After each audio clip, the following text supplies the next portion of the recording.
Hi everyone, welcome to Homerino Collectibles, where today we're going to be taking a look at the Marvel Legends Tri-Sentinel Build-A-Figure Wave House of X Moira Mactaggert. As you can see with this figure, you kind of get two disguises, two versions of Moira in one.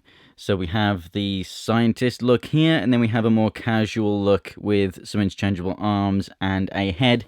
And you can actually see those two different looks on this back piece here. You see the more casual version at the front, and then you get the one in the kind of scientist-looking cloak on the side. Now, I haven't read House of X myself. I'm not sure exactly what she does in all these different lives. But judging from this bio and from this artwork, she looks like a really awesome character and a really very interesting one as well. I especially love this Apocalypse version on the end. I would have loved a figure of that. But they've given us two figures in this box, essentially. Here you can see that she's meant to have the blue shirt on underneath there, whereas we have the sweater in there as well. So you're getting the fusion of the two designs, but it is a nice touch. I mean, like I say, though, I think I do prefer maybe these two on the end and the Apocalypse one to these two, but these two are good and interchangeable, and, well, they made it work.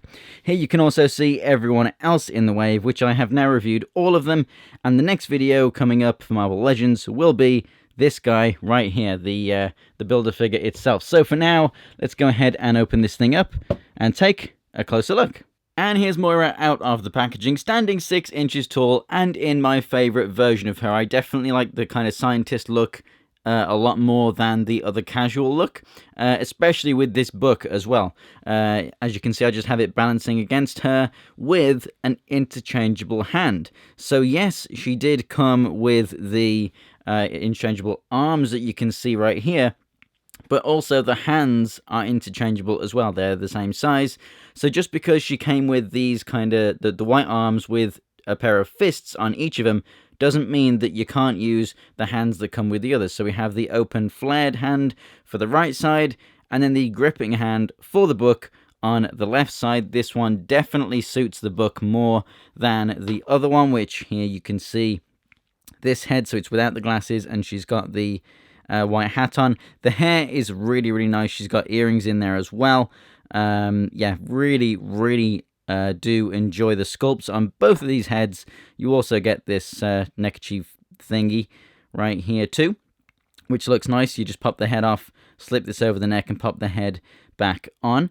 I really do like those accessories. I love the fact that you can get the two different looks for her. Obviously, you pop the arms off, then you can take the cloak off, pop the other arms on. Really nice, quick and simple, and easy to do. The cloak is very easy, obviously, with no arms. It will just slide straight off her shoulders. So, yeah, no issues or complaints there. The fact that you do still get to obviously interchange the hands between the different sets of arms that already come with the figure is also great, too. The book has a really nice golden symbol on the front there. Nothing on the back. It is just a grey book. But, yeah, it's nicely moulded. Would be awesome if it had the pages painted white as well, but there we go. I really do like the addition of that. It fits in her hand really well. If you actually make her grip it, she can hold it no problem. There we go, nice and tight. That ain't coming out, but that looked really good. You know, really natural like that, and just holding up against her. I think that is a great way to style that book. Also, something different on this head sculpt, she has glasses. They are not removable, they are glued to this head. The hair is kind of flexible and covers them nicely. It definitely looks like she's actually wearing them, like it goes over the ears. The lenses are nice and easy to see through, nice and clear. There is a little bit of brown paint on the arms of the glasses there, but that's nothing too much to worry about. Nicely painted pens there on the pocket. And the jumper there definitely looks, it's got some good texture on it. I was going to say it looks real. It doesn't look real, but you get what I'm trying to say. It looks like a jumper. The skirt here is not the same as the Marvel Girl skirt. This slit on the side is actually bigger than that skirt, and it has different moulding for the creases. So they have not reused that part. Obviously, it also doesn't have the belt and stuff on, so that they had to slightly change it at least anyway. But down here at the legs, you're seeing a much more familiar sight with the Marvel Girl figure. Except here they've painted the shoes correctly. They are the same feet that they've used on both figures, except there they did the boots, the kind of fake boots, and painted them up over here and everything. Whereas here they've actually painted where the mold is for the shoe and looks so much better. So this is definitely the better female figure out of those two in the wave. The white matches on the arms and the cloak, which is the most important thing. Likewise, this color right here matches the jumper as well, which is fantastic. It would suck if one of them didn't match, but it all does. In terms of the articulation with this figure, then the head actually has quite a lot of articulation considering the longer hair there. So left and right, you get a nice pivot side to side, and then an up and down there as well. The neck on mine is a little bit stiff, but trust me, you can get it going. The arms go all the way around and out to the side. You get the single jointed elbows there and the swivel. Likewise with all of the wrists. You get the torso movement up at the diaphragm, so left and right. Pivot left and right, which is somewhat hindered by the cloak, but you wouldn't really use it in that circumstance. But you get more if you take the cloak off. And exactly the same for the forward and back movement. You will get more without the cloak. Legs can move out to the side, forward and back, somewhat hindered by the skirt, not quite as bad as the Marvel Girl figure.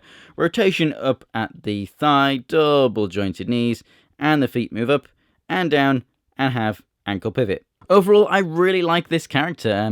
This figure looks fantastic, especially in both forms. You get the book accessory as well, which adds to this version of her. You don't get any kind of weapons or anything.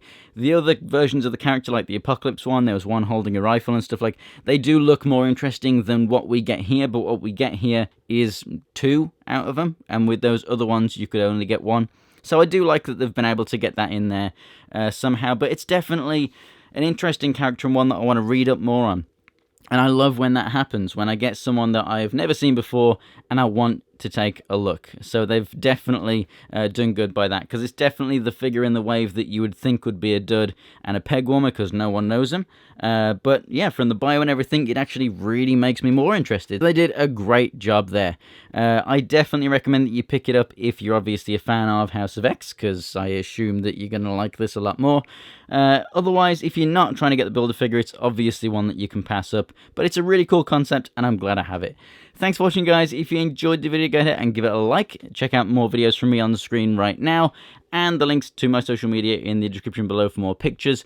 If you want to see more Marvel Legends reviews, including the Tri-Sentinel Build-A-Figure, go ahead and subscribe. Thanks for watching, guys, and I'll see you next time.